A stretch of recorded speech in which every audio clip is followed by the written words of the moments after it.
What's up, TIW Mafia? We are here. I'm late, and I'm here with Josh. What's It's up? my fault we're late this week. But guess what, guys? Josh, you know what? You know what? They can hear us this week. I know they can hear us this week because you're doing what you're supposed to. It's when you do this solo, you realize that the little buttons that you have to push and the things that you have to do, it's fun. I enjoy being able to say that for as long as we've been doing this, I am still humble enough to make mistakes. I was pissed when it happened. Like Chris Rucker took the time. Chris Rucker took the time to call me and fuck with me and laugh at me and then hang up. So that was fun. It's usually me who makes as I watched mistake, Travis Huckabee come out for Limitless's Travis Suffer No Fool. So yeah, you're on one side. Tember's here. It's usually me who makes the mistakes. Wrestling JJ, what's going on, buddy? Thank you guys for hanging out. Cool fig. Yeah, JP, you found this one. Man, it's just I saw it. I don't know. Did you see the rest of these figs that are there? I did look through some of them. I don't know why I just tried to talk with my hand over my mouth, but what's up, Tommy Flynn? What's up, Wrestling JJ? Wrestling JJ don't even like English isn't his first language, right? He's from one of those provinces in Canada where they speak French. Oui. Hey, Quebec or something like that. Mountie. No, from Quebec. And Larry's here, so I know Bobby D's hanging out somewhere. What's going on, Larry and Bobby? Yeah, so if you guys don't see your comments this week, it's all JP's fault because literally, honestly, Suffer No Fools is on one side of the screen. You're up on the upper left-hand side. I have the banners up for what we want to talk about. I have Wrestling News Source up for the topics. Man, they were busy today with all them releases, huh? Man, do you can you just want to jump into it? Do you want to jump into like the superstars that have been released, like your reaction to them and kind of where you're at with it? So I want to see where everybody else is at with us too. Big Joe. No, we're not showing your comments. Hey Karen. Karen's out in Jersey Shore today. What's going on? So when we talk about these releases, I mean, you're talking Peyton Royce, Billy Kay, the Iconics, Chelsea Green, Samoa Joe. Did you see who they're replacing Samoa Joe with already? Pat McAfee. Like, good job. Yeah. Good for him. Like, I mean, honestly, I when I saw that, I was like, cool. I can see that. I can see he works. He really works for me. And the reason why is, what do you usually have in commentating? You have the color guy and the play-by-play, right? That's it. And so I think everyone's saying this already. Like, Samoa Joe's going to get work anywhere if he wants AEW. I think that's there for him. Absolutely. Absolutely. The Iconics themselves, it's just... What would it do for Impact, though? What? What would Samoa Joe do for Impact? How do you differentiate Impact from AEW now? Do you, or are they one and the same? Are they different? That's the hard part when you start to cross over with these brands, and why I don't think it's cool when they do it is. I'm really trying to skip Joe's comments. Are you working? Do you work for Impact? Do you work for AEW? Like, who do you work for, and how does that work? It's just like Knuckles said, if there's money involved, you're getting worked, right? Or you're being worked. That's it. So I'm just excited to see wherever Samoa Joe goes. He could run Impact. He could rule that roost. He did before. Yeah. He could do it again. But does he elevate Impact? Well, does he bring Impact back to a television state? No, but the Iconics do. Honestly, were both of them released though, or just Billy Kay, or was the other one already released? Billy Kay and Peyton Royce were both released, and I'm saying, man, Peyton. Okay.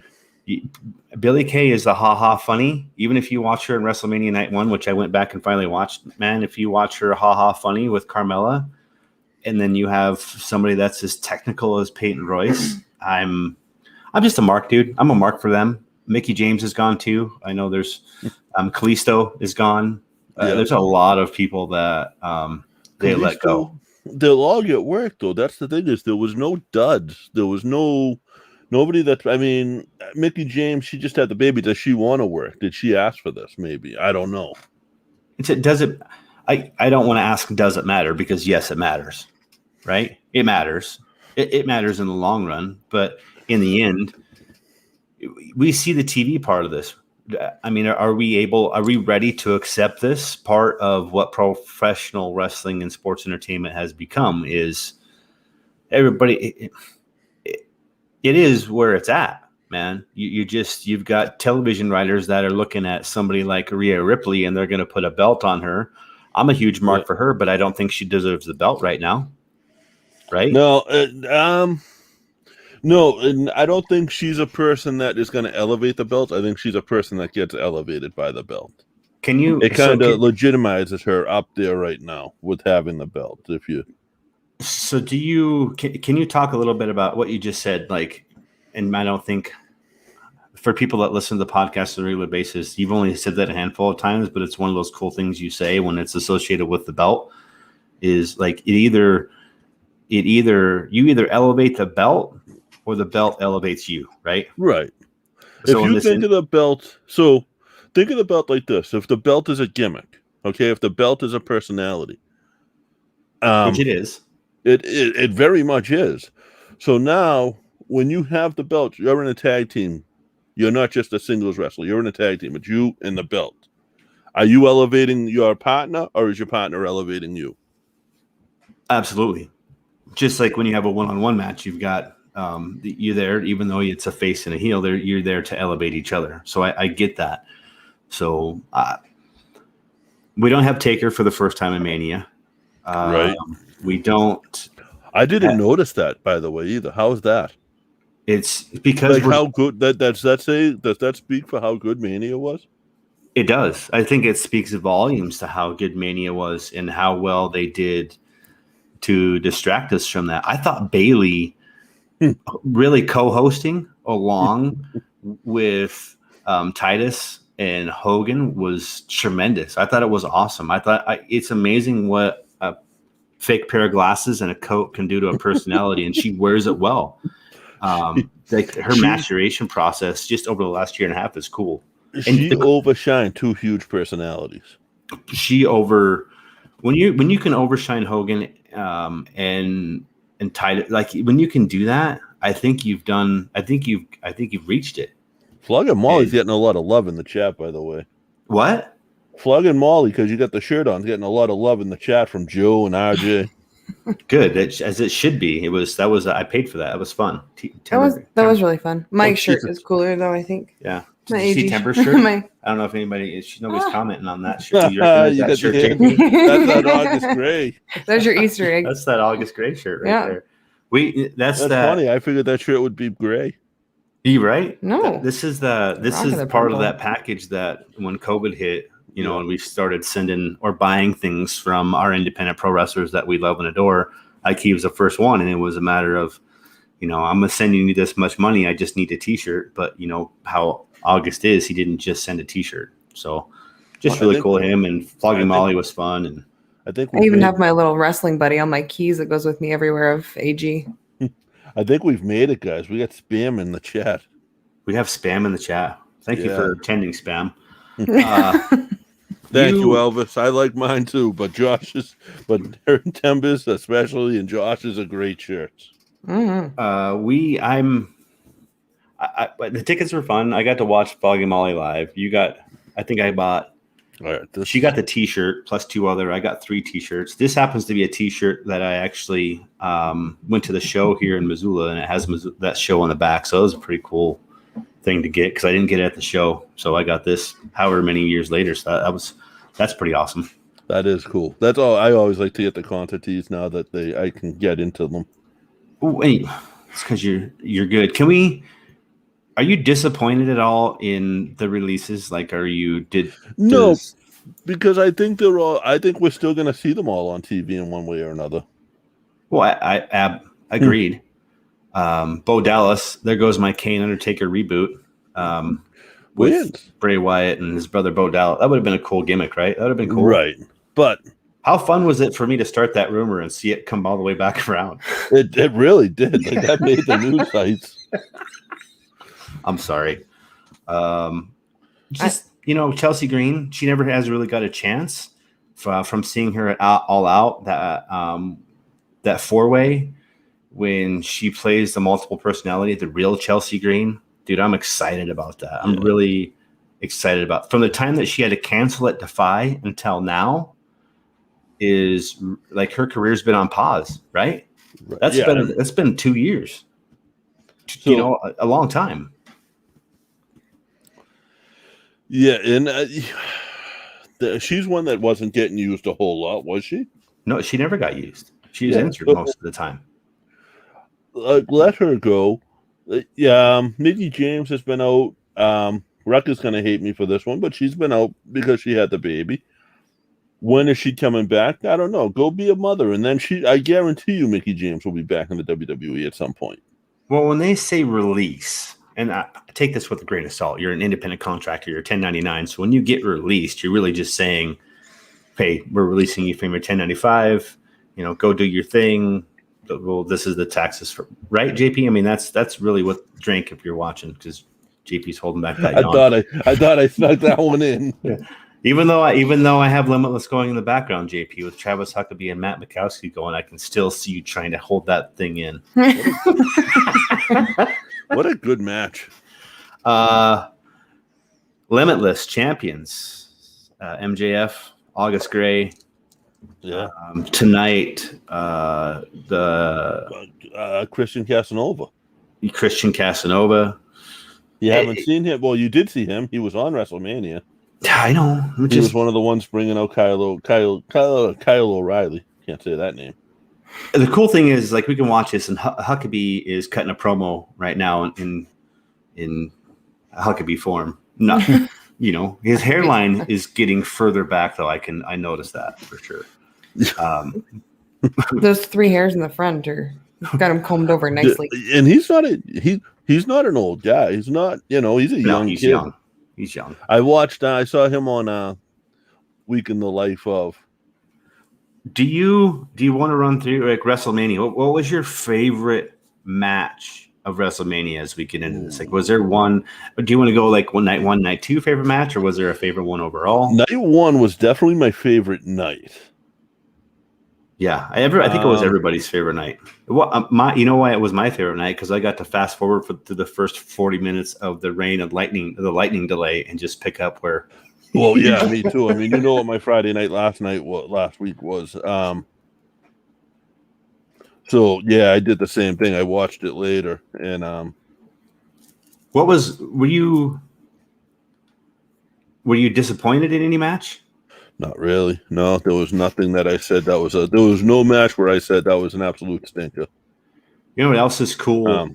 As we watch this, and people can think about this, is they're putting up scan codes for people's merch tables. So if you see a guy that you like and you want to support him, these promotions are putting up those scan bars, your codes. Okay. So the key code, so you can just scan that with your phone, and it takes whoever's watching right to that merch store. So cool. I'm with you, man. When people are thinking about talent and where to go and where to work and how do I benefit most from if I make this trip, don't you think in independent wrestling, when the promotion is taking the time to say, hey, before and after your matches, I'm going to put up a code for 30 seconds because there's people that are, that are paying for ads on IWTV, which is, I think, a pretty cool thing. Deathmatch Mag is one of them. C-Stars are on right now. I'm so much on night 1 that the only thing I didn't like on night 1 was the women's tag team turmoil match, and the only thing I didn't like was the announcer fucking it up in the end. Yeah, they did bad. The other part, my favorite part was the Riot Gear's gear, like the fact Yes. The fact that Ruby Riott was dressed up more like the Joker and Liv was dressed up as Harley was cool as a tag team. Those are the things I pay attention to. It's like the gears part of it. The gears, every match was good. The people who you didn't expect to get out there and really perform. I'm talking about, is it Omos? Yeah, Omos. And Bad Bunny. I thought Bad Bunny was phenomenal. I mean, he did a freaking Canadian Destroyer. Is that a testament to the training that is available at the Performance Center? Yes, and Amos, the way that they covered up that AJ was calling that whole match by having him literally just call the whole match from the corner loudly, like he was coaching him. Yeah, I thought that was phenomenal. did you like? You know what Almas is Hall and Nash's body card. That's where that's his claim to fame. That's his start. So when he comes into this, like, AJ is AJ. He will always be AJ. Like he's the brainchild, I think, of a lot of great matches that happened in Impact. I have yet to verify that, but I mean, you talked about it. He called that whole match. He called that whole match out loud, pretty much out loud and in the corner, right? That's it. That was the way. I mean, that was the way Kamala had his matches. Kamala never called his matches. They were always called by Kim Chi outside. That's a fact. It is. I know. But they just, instead of covering it up the way they did with Kim Chi, was they just had him out and out do it. I thought that was brilliant. So, and I thought my favorite moment though was Cesaro holding the belt. Cesaro. I just looked at a picture of Cesaro, Chris Hero. I'm not going to say that other word now. He's no longer Cassius over to me. Chris Hero, Claudio, and Larry Sweeney from way back in the day, from when Chris Hero and Claudio were wearing the Campeones de Parejas, whatever that. I can't remember Campeones de Parejas. Huh?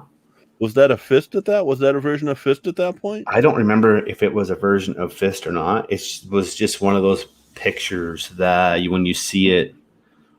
No, that was, what were they? Because they was something European, because they all did the European uppercuts. Well, weren't they Los Ice Creamos before? They were the original Los Ice Creamos in along with Quack, along with Quack. So it was those three. So I don't know, man. It was really cool to see. So when you're talking about WrestleMania reactions, if you think about the match itself, I mean, that's a Ring of Honor Combat Zone wrestling match again that everybody asks to see. Like, I want to see the Combat Zone and Ring of Honor and blah blah blah, right? Well, what we asked for is just about 10 years later, right? And in a better quality arena. But Cesaro, dude, pound for pound, that dude. Can you imagine taking a punch from him? Like, at all? No. He would kill me. That's true. Now, how about the women's match? Bianca Belair and Sasha Banks. Unbelievable. How do you compare that? I know it's hard to compare this because it's two different styles, two different matches, whatever. But the St. Patrick's Day with Thunder Rosa and Britt Baker. How do you compare that? It really is apples and oranges. And it's not only so. I preferred Bianca and Sasha, but it's a completely different environment. That environment raises the element to it. Right. You got WrestleMania is sort of like a belt. There's two ways you can go. You can either show up and you can flop, and everyone's going to remember that you flopped at WrestleMania, or you can show up, you can headline the show, and you can kick some ass. And that's gonna bring it up a little more. Yeah, you can be running down the ramp and fall on your ass. That happened. Didn't somebody trip coming down the ramp? Did you see when Dana Brooke and God, what's her name? God dang it! It's anyway. Yeah, somebody fell. Can't remember what her name is. I'm lost, man. I'm struggling here. So I'm throwing things around over here. Sorry. Typical JP. Well, I couldn't see my clock. I like to see my clock so I know times. I just let you go, man. I just let you go. And I dropped my water. That's all. But I caught it. I caught it. And listen, you were part of the mute. She was part of Mutegate, so she can't talk to me. Yeah, I know. I know. But yeah, no, I really like night one. Night 1 should have been night 2.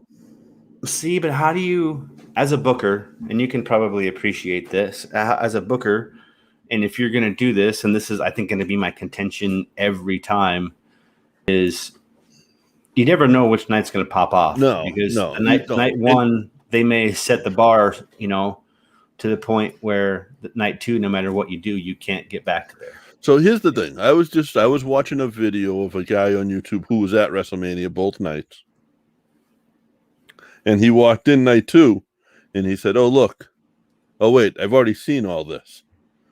So having 2 nights sort of took something away from it for him, because like part of it's walking into the arena when you're going and seeing everything for the first time, seeing the set. Well, I think that's why you really have to have that second night tie-in. If you're going to do this for 2 nights, you've got to have a second night tie-in to WrestleMania, and it always has to happen in some way, shape, or form, which makes people. And maybe it's a match they have to invent. Maybe it's something that is yet to happen because somebody hasn't thought about it yet. But I think you have to have a combination of night 1 and night 2. For me as a fan watching it, like, it's really cool to be able to have that much pro wrestling in one weekend. I didn't watch night 1 live because I spent the whole day on IWTV. That's all I did. But was I think wrestling. I think it needs to be one night, and it needs to be 4 to 5 hours. 5 hours, absolute tops, the most. See, but after 3, man, I typically check out a little bit. That's why I'm saying 4 to 5 hours, like tops, the most. It should be 3, but it should. I don't think 2 nights is. I just don't think 2 nights is. And I think a good sign of things is that. Did you see what happened in Vegas today with the McGregor-Poirier fight? No. They sold out 20,000 tickets. Sold 20,000 in seconds. See? So that's a good sign, because that's a sign of arenas being able to open back up a little more. Like 20,000 is a lot of people in there. Are there stipulations like social? How much did you? There was no social distancing in WrestleMania. Oh no, there was. Where? There was. Yeah. Where? So there was fake people. They had cardboard cutouts in between seats. I'm talking in the front. I don't know. I know I can tell you It was like in a the straight seats. mosh pit in the front. Like, there was no social distancing. I can tell you in the seats they had. So I saw it. They had. I did too. Like when everybody was doing the yes chant, I didn't see any cardboard arms go up. Yeah. But if you looked close, it was like I don't know if you guys watched Psych. Oh yeah. But like 2 of the people were the 2 guys from Psych. Really? That were cardboard cutouts. I didn't see that. I saw most of the bottom part was PewDiePie and people like that. It was like half celebrities. I just watched the live people down there, and I was kind of impressed with how much they didn't give a shit about how many people were down there in the front, like at all, and how close. Like it just looked like a regular live. There was no social. I don't care. Like to me, it doesn't bother me. At this point, I think it's sort of your responsibility, not the world's responsibility, to police it. Exactly. I'm vaccinated. I'm not. I had to get tested once. Yeah. But like I've gone out to bars. I've gone out, you know what I mean? I've gone out to restaurants, and I just traveled. So but I'm vaccinated. I took that responsibility among myself to go out and do that. So I could do things. And I think really everybody needs to, and I have family that's really sick right now with COVID. So I'm probably an asshole for saying this, but I think it's everybody's responsibility, and it is your responsibility to keep your neighbor safe as well. If you know you have it or you're showing symptoms, don't leave your house. Well, here's it. We live in Montana, and honestly, like when you go out, what percentage of people do you think are wearing their masks out in public? Anymore? Right now, 25%. Yeah. So do you have to wear them in stores and stuff there? Check this out. So this is my psychological. Since we're talking about this, this will be our sidebar for tonight. Okay, we're going to talk about this. I see less people wearing masks in Walmart than I do Target. I know when I walk into Walmart, I'm not asked to wear a mask. I know when I walk into a Target, who I am, I'm asked every time to wear a mask. If I was a female with boobs and yoga pants, I don't get asked. Right? Oh, the only reason. I've watched it. Like today again, I went in there today and literally like, do you have a mask, sir? Nope. Can I have one? Yep. And then I turned right around and I just sat there for about 5 minutes and watched about 10 different women come in with their yoga pants and shit and watch this man just watch them walk right in. So Aren't those the really, people you would want to talk to? I don't know, man. It's just selective. It's not, it doesn't, people up here don't care. I mean, they do, but they don't. And we're socially distanced really as it is, that if you get sick, you get sick and you can isolate and you can do what you need to do. But I agree with you. It's hard, man. I do my best to wear a mask. I do my best to be socially responsible. But when you're the only motherfucker in the public restaurant and there's 100 people in there and you go to eat, it's like, what am I doing? You know? I mean, that's where we were at last night. Yeah. We walk into a restaurant because we had lasagna. I threw the lasagna on the floor. Lasagna. It fell and landed on the floor, so we ended up going out to eat. Mm-hmm. And we're being responsible. We both have our masks on. You're vaccinated. I'm not yet, just because I haven't had the time. And you walk in, and I'm like, there is not a single person in here wearing their mask for any reason whatsoever. Granted, there's down and eating, but even when people, there's not a single person in that place wearing a mask. So in restaurants here, you have to wear the mask until you get to your table, and then you can take it off once you're at your table. Same here. Which doesn't really make sense to me. If you're going to walk through the restaurant past people who don't have their masks on in the first place, isn't that kind of like having a peeing section in the pool? Yeah, sort of. We're all breathing the same air, right? That was my take on Wrestlemania. I was curious as to how they would handle the COVID and that you can't. You say basically this is your seat. You're supposed to try to stay socially distanced. Wear your mask, right? So they're not going to be down there saying, "Hey, wear your mask. Hey, wear your mask. Yeah. Hey, wear your mask." I did see a lot of people that had their masks down and stuff. So yeah, and I saw a lot of people have their masks up. So we're going to get that wherever we go. I think we just try to do the best that we can in mitigating. Like when we go out to live events, I'm going to do my best to wear my mask, right, until I don't have to, or people are willing to accept that we're going to have to get this shot every year, like the flu shot. Like it's the flu. It's just a really shitty version of it. It might be every 6 months. Yeah. So I'm just trying to, it's a different world, man. And we're just trying to adapt and adjust to it. And I'm looking forward to more live events. Beyond is doing their stuff. Yep.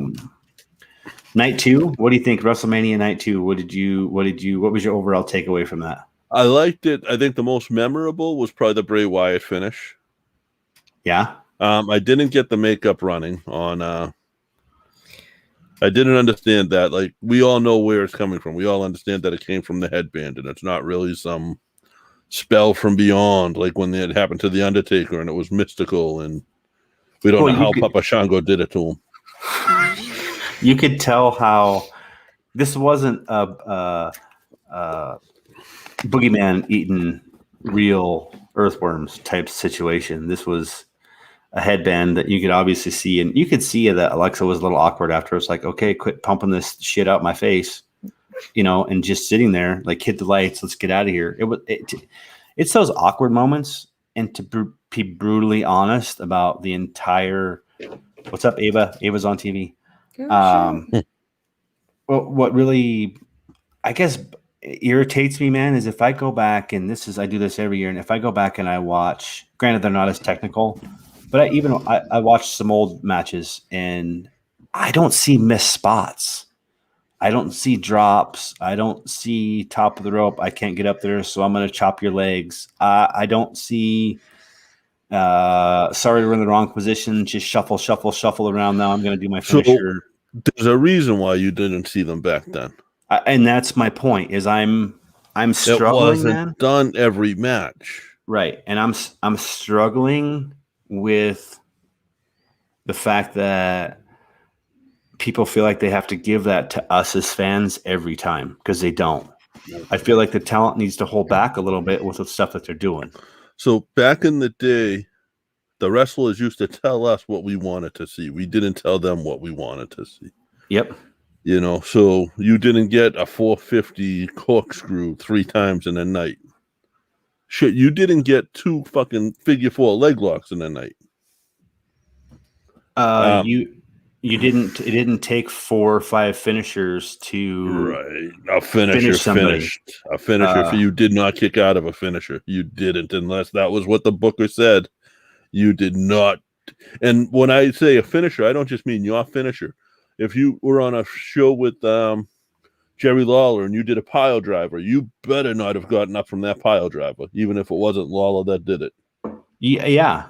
If you were to repeat another individual's move, it had better be just as effective as the person that started that thing, or it either elevated that person, right, just like the belt, or it devalued the move or the finishing move itself, right? There's a scene in the movie The Wrestler where I love, but you could tell that they talk to old school guys and not new school guys. Yep. And it's when they're in the locker room and they're going over the match and someone says, "Oh, you can't work the leg. I'm working the leg."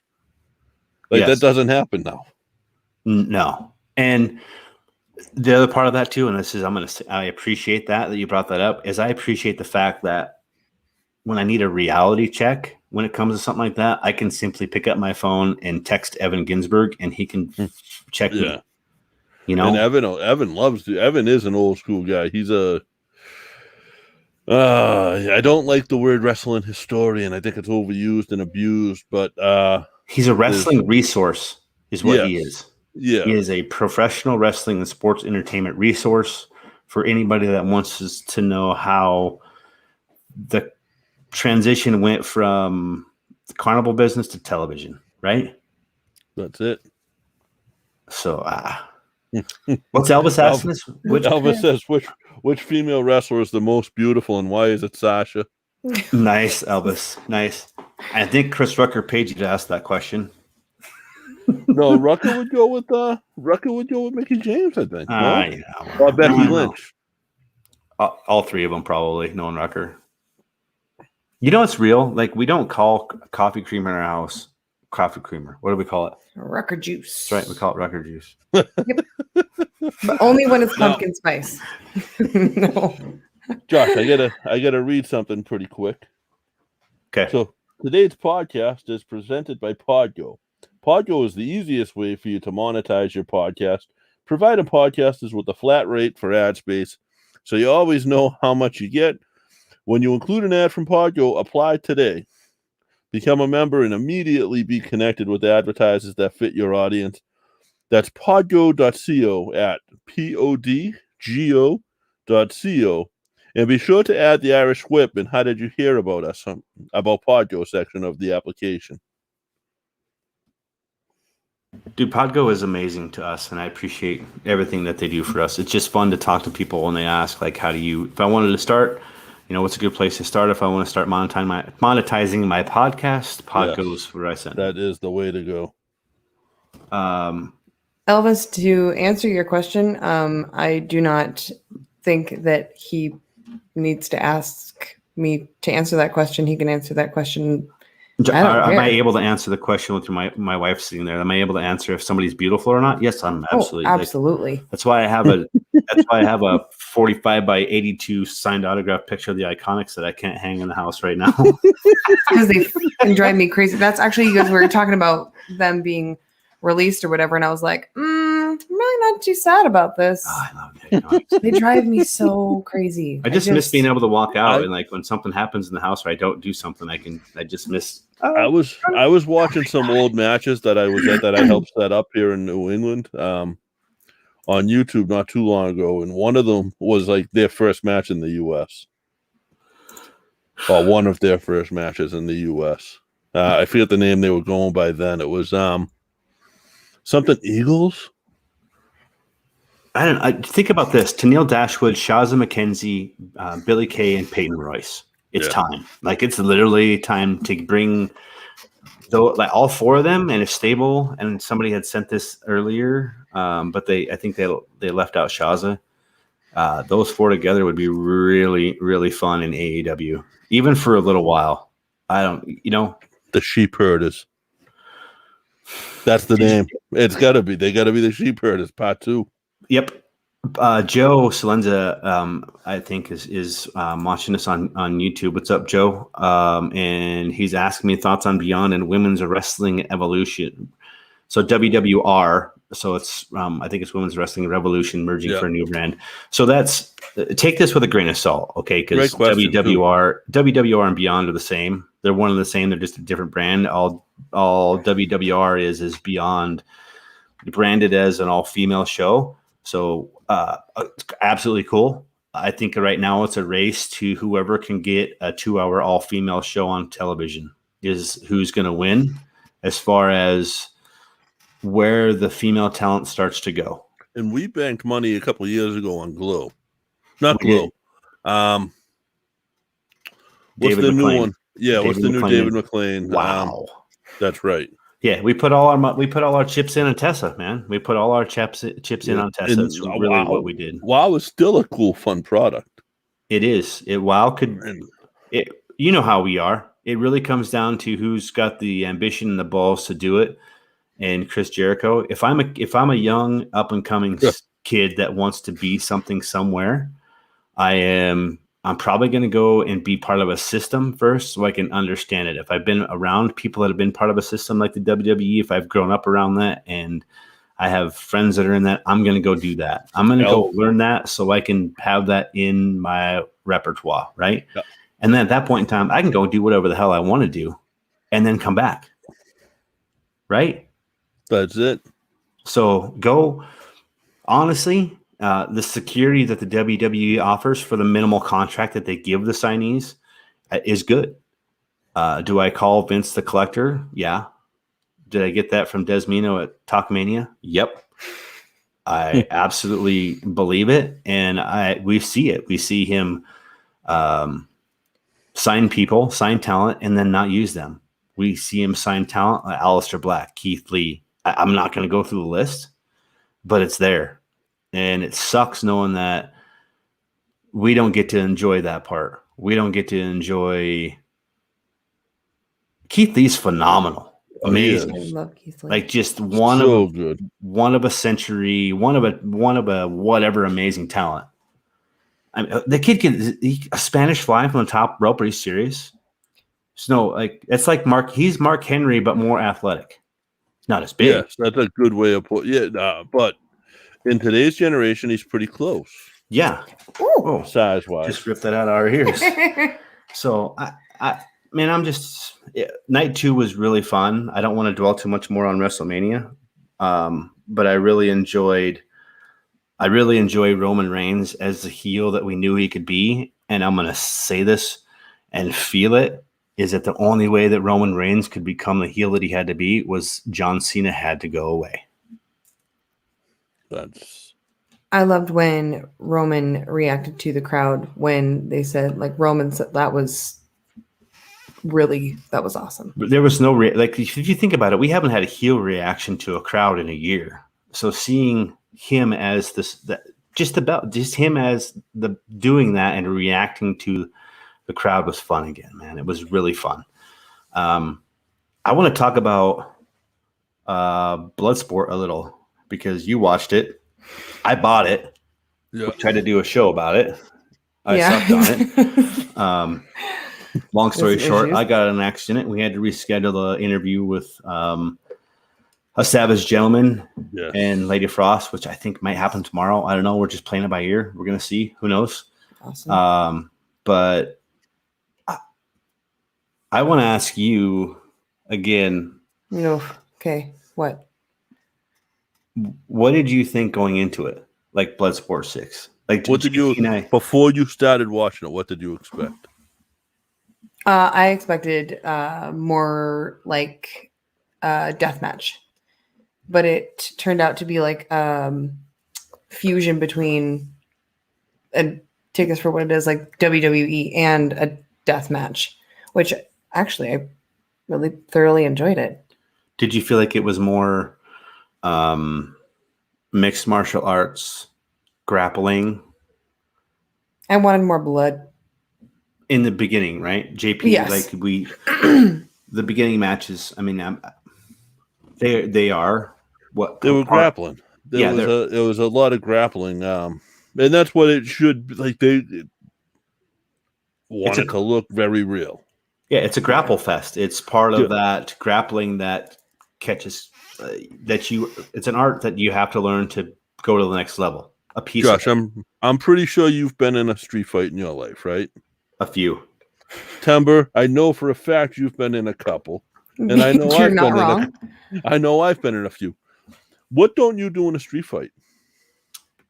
I don't flip off of ropes. No. I don't do giant corkscrews. I'm trying to get a piece of you, and I'm trying to fucking hurt you. And that's what they made it look like they were doing. Right. Yes. So fast forward through all the matches. I know. Did you watch the Leo Rush match?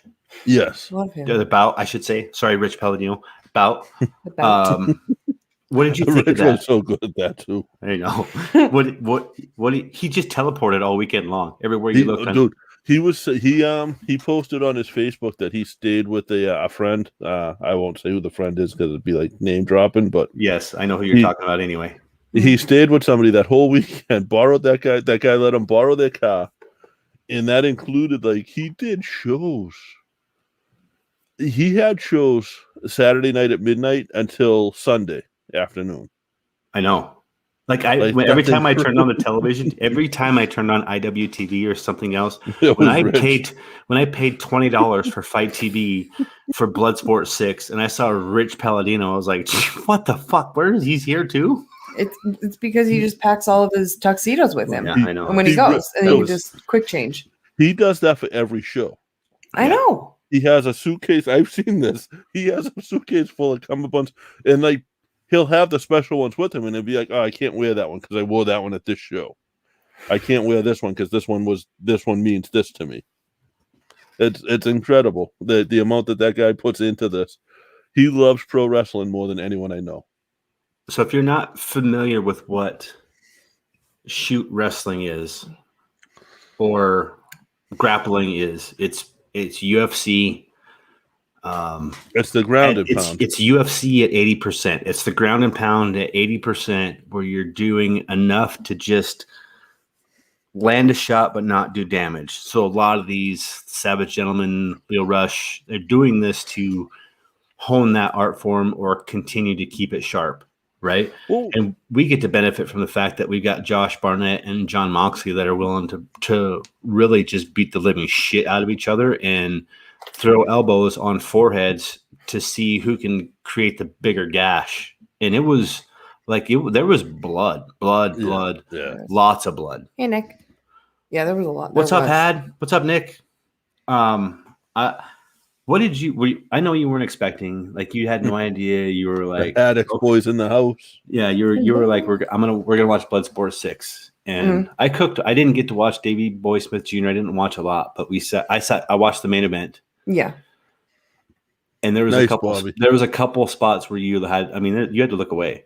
I did. And I work in healthcare. I've been in healthcare for 14 years. And I was like, oh my God, no, stop. Oh God. Oh no, stop. But first impression, you thought that was all real.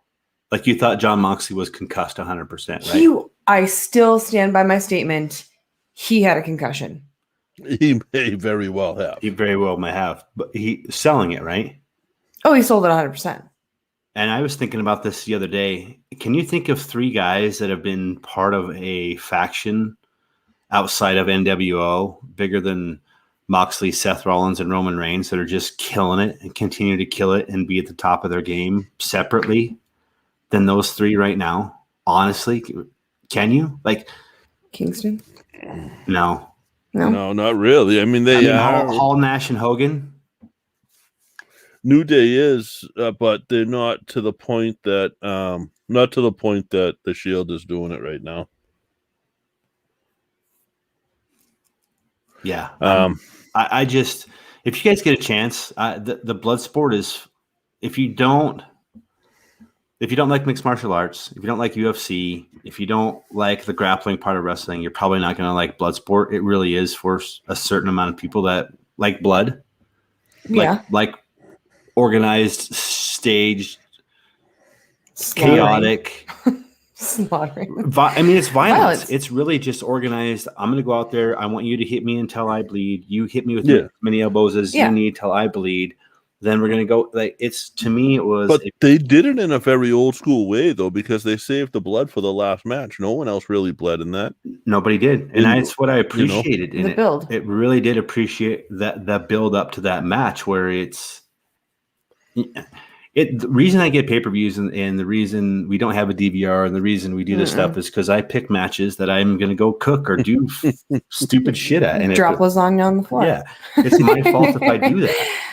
But I'm thoroughly impressed by the fact that professional wrestling and what it is continues to morph. Like I saw an article of the 25 biggest LGBTQ matches of Wrestlemania weekend. Like there's people actually making these lists now. Well, because you got guys like Effie out there that are doing that, and Effie will do what he can to elevate another person in the LGBTQ. I know it's hard. I know I always fuck letters up, and I feel bad because I do respect them. It is a different world that kids are growing up in. When I was growing up, it wasn't an We said thing. It was gay. It was That was the word. That was all the bad words you can think of. And to me, it will always be racism and bigotry is taught. I've had to unlearn a lot of that. And I'm real when I tell you, like, still life with apricots and pears. Those types of individuals, Solo, Tember, what I liked about Still Life. Huh? What I liked about Still Life was you didn't know that until later on. No, the whole white, that's what I appreciate of the fact of where Still Life is at, is the white outfits, and then at each time there was paint that went into the canvas. Yeah. And now to where there's less of a canvas now. It's really cool to watch.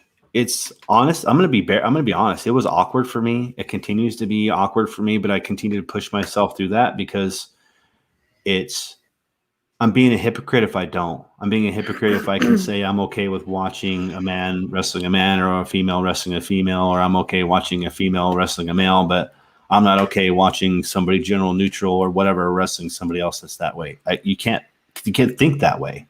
For me, that's backwards. So it's without individuals that are willing to do that.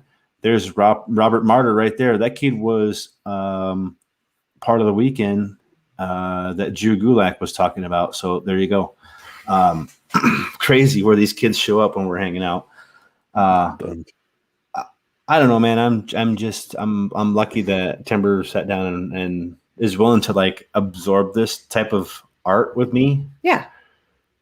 Which is, yeah, like the way Tember's really embraced it. Like she's a huge fan now, and it's cool. I guarantee you, Tember has watched wrestling without you home. Duh. I'm just wait for him. Hey, babe, I'm gonna be 45 minutes late. That sucks. I'm already watching wrestling, so sorry. Yeah. I'll Kevin Blackwood. He doesn't like me on Twitter. I think he's the only person out there on Twitter that's actually a pro wrestler that doesn't like me, and that's just because I don't like him either. Is that okay? Why doesn't he like you? I don't know. I think I pissed him off somehow. Maybe because you're real and you say what you think and what you want to say. I think it's funny. I just think it's him and I. We go at it sometimes on other places, but it's kind of fun. It's us. Just I say that playfully. I think we continue to sharpen each other's skills is what we do in other places. It's fun, man. It's fun when you can interact with a lot of these talents, right? Yes, I made some very good friends through doing this. Twitter was a fun week for us. Outside of Bloodsport was cool. Mm-hmm. Oh, can I give a shout out to somebody, by the way? Yeah, I want to give a shout out to Ivar, man. I am so glad to see you back on TV. I am glad you're healthy, brother, and I hope you stay that way for a long time. Mm-hmm. people were doubting it, right? Yes, like people who know. I had conversations with people, and I told you about it that day, Monday, and then there he shows up Monday night. So new tat, new hat. I liked it. It was good, man. You know how I was just more excited to be able to actually enjoy not just WrestleMania weekend, but like the Wednesday, Thursday, Friday up to it, not just NXT, but all the shows on IWTV, all the talent that was on IWTV that are now touring up there in through just the independents. I guess that's the other part of it I want to hit on, and it's we've got 10 minutes here, and I think it's something that We're still gonna spin a wheel too. Yeah, well, let's spin the wheel, and then I'm going to ask you a question, and we can explain how booking has changed. The wheel is different this week, guys. The wheel is numbers 1 through 42. There were 41 shares. I owe JJ a spot on the wheel. What I'm going to do is I'm going to spin the wheel, and then I'm going to count down from the top of the retweets. I'm going to start with number 2 because number 1 is Tember, who did a quoted retweet. And I am going to count down from there till I get to the number that wins on the wheel, okay? Just to be perfectly clear so everyone knows we're being honest. That's how that's going to work. We're never honest. We're liars. I am going to shuffle the wheel up. And Bobby D, I hope I can be on more. I would like to be on more. It'd Bobby be D, awesome. I'd love to have Tember on here more, but I'm not cool enough to hang out. No, with you him. absolutely, absolutely. It's. I feel like I don't want to put you in a position to make you feel awkward when questions come up. Oh, nice. You've only been watching for a while. There's so much. Sorry, I didn't know this was going to be so loud. I don't know that answer. I can't give you the answer. It's like embarrassing or put me in a situation. Means I need to watch more wrestling.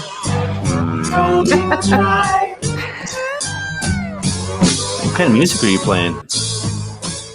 I just hit some random one on there, and I had no idea it was going to be that loud. That's awesome. Number 18. So I am going over to Twitter right now, and I'm going to count down. So you guys have your little conversation you were having that I cut off. Sorry about that. No, it's I wish Tember could come on here more. It's more of a schedule thing. A lot of time it's a content thing. Because when we were getting ready to have Savage Gent and Lady Frost on here, like you want to be prepared. Oh yeah. It was one of the first times like when you're getting ready to do an interview. It's intimidating a little bit, isn't it? Like when you sit down and start to think about it, I was like, oh my God, I'm gonna sit down and talk to these people and I don't really know anything about them. Well, yeah, and I wanted to go back through and like look at some of their matches, watch their matches, figure out kind of who they are in the ring, and then pick their brain and figure out who they are outside the ring. Mm-hmm. And JP and I'll be the first ones to tell you that Nick. No matter how much work you do, the interview just flows. Yes. It really does. Like it's the best thing that anybody can ever do if they're looking to interview somebody. Just let it go. Is just go in and have a conversation with somebody because there's a reason you're interviewing that person is because you're obviously interested in them. You know something about them. I didn't write down a single question for a very good professional wrestler. I don't think I did either. No, it just went. But I've written down questions for guests, and then like the interview goes a different way, and I'm like, shit, I really wanted to know the answer to this. Yeah, I've researched for days and then had it all on a notebook and then left it 45 miles away and then been there and like, well, here we go. Yep. So yeah, and I was straight like fangirling and I was looking up Lady Frost, all of her matches, who she was with, who did she win, did she not, how did she win, how did she lose? Oh. Did you just a simple fact that came to fruition the day is that a Savage Gent is actually the peanut butter platoon. He's the Butterfinger champion. They literally sent him an undisputed belts peanut butter championship belt because of all this stuff. Like he eats peanut butter and everything, literally. Like all he does is promote Butterfinger, so they sent him a belt. He and Butterfinger are now the World Tag Team Butterfinger champs. So we do have a winner. Who is the winner? Dizzle Spragg. It's at 589 King. Good. Dizzle Spragg at 589 King. Guys, the Congratulations. wheel will probably go back to the way it was last week. This was I started doing it and I ran out of time, so the quickest way of doing it was the numbers, just to get everybody in there and to be very fair, because as we all know, I have missed names in the past. Well, when we do miss names, we make sure to get back on the wheel, and when they get back on the wheel, Right. they fucking win. Yes. Yeah. Yes. Or the thing is if you come on and be a guest on the show, typically you end up winning somehow or another, and then we have to respin anyway. Yeah, and we have never rigged this at all. So Or you guys put me on there and I win, and then you guys just spin it again anyway. Yeah, we did kind of dismiss. I think I it. still owe you a figure, don't I? Yes, you do. Whatever. I know. Every I'll never other- see it. Every other figure I owe, you'll see it. I'm gonna hand deliver it someday. I will. It's now it's recorded, so everybody knows that you're going to hand deliver a fig to me. So let's take Still in if the we box. can do this in 4 minutes or less. As always, please follow us at the number 3 Irish Boys with a Z. Download, like, subscribe, 5-star podcast us if you'd like. JP, how do you feel about podcasts sponsoring professional wrestling and the matches that we see on independent wrestling? How much has that changed what's going on? It's all about the return on investment. So if you invest into a company, you have to make sure that company is going to get some exposure with that. So there's going to be pictures out there on the internet that are going to get circulated that have your logo on them, or video, or anything like that. Or RJ, who's in the chat, has had been mentioned in a write-up on SI.com. Things to that nature to get your return on investment. Not just to be seen by the hopefully sellout crowd of 200 in the audience. I mean, how nice is it that you do sponsor these matches or other places? And like RJ says in the chat, he's been burned once. I bet you have, man. It's all about making sure you get that return on investment. And the key is when you've been. He was the oldest person that person burned too. Yeah, if you got burnt, you make sure that you let every podcast know, and you let everybody out there that, hey, don't spend money with this promotion. Don't do it, or they'll burn you. And sooner or later, that promotion won't be around. RJ right now is going damn to what I just said, and no one else got that joke. Yep. Elvis, send Tember a Billy Kay or Peyton Royce figure. Ooh, speaking of being burned, yeah, I need kindling for when I go camping. So yeah, go ahead and send me one of those. What? What? He wants me to send an Iconics figure to Tember. And I said I need kindling for when I go camping. The figures wouldn't Perfect. burn good; they would smell.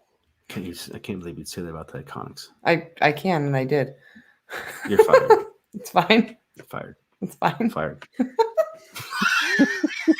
Yep, fired. Exactly. That's what I would use them for. Is fire. It's I fun. want to do a whole show on the NWO sneakers that they wore during the Hall of Fame induction. Those were pretty cool, man. They all had custom. Well, I don't know that I know Nash and there might have been Hall and X-Pac that had the custom NWO Jordan 1s on. Hey, so now that we've talked about return on investment, if you're going to be a podcast, you're listening to this, and you're going to invest money in a promotion, make sure you're going to do it where there is the likelihood of exposure and you making money back. Don't just do it because you like somebody or you think that it's cool. Make sure that you're making a smart business decision. That's really it, right? And RJ, get your money back off of that scumbag. Yeah, please. Talking about the guy that used to run Synergy. Yeah, well, for those who don't know, you can look that up. I'm sure you'll get your money back at some point in time. A receipt's a receipt when it comes to that. Yeah, so RJ just said make it beyond our limitless too. And it doesn't have to be beyond our limitless. Like there's stuff out in the Pac Northwest that gets that type of exposure too. Texas wrestling's hot right now for that. Yep. There's a lot of Texas wrestling out there trying to get a bite like Limitless has and Beyond has. Those are, I don't know. Are there any other? I mean, those are our two. Yeah, Florida runs hot and cold. But Texas is always good.